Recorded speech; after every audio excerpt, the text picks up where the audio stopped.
तब्बल 18 वर्षांच्या प्रतीक्षेनंतर आरसीबीने IPL 2025 ची ट्रॉफी जिंकून इतिहास रचला।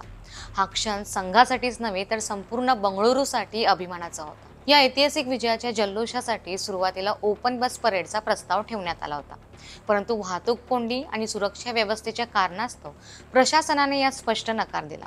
त्याऐवजी कर्नाटकच्या मुख्यमंत्र्यांच्या उपस्थितीत स्टेडियममध्येच विजयी खेळाडूंचा सत्कार आयोजित करण्यात आला।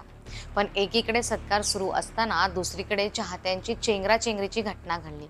या दुर्घटनेत 11 जणांचा दुर्दैवी मृत्यू झाला असून 25हून अधिक जण गंभीर जखमी झाल्याची माहिती आहे। सुमारे 6 लाख चाहत्यांची गर्दी स्टेडियमच्या परिसरात झाली होती, जी नियमांनुसार अनुमतीच्या मर्यादेपेक्षा कित्येक पटीने जास्त होती।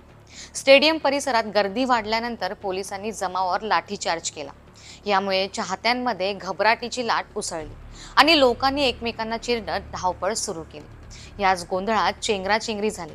या प्रकरणानंतर कर्नाटक प्रशासन गर्दीवर नियंत्रण ठेवण्यात अपयशी ठरल्याचे सपशेल दिसते। 6 लाख लोकांनी परवानगीशिवाय गर्दी केली तर ती नियंत्रित करण्यासाठी यंत्रणा कुठे होती असा प्रश्न उपस्थित केला जातोय।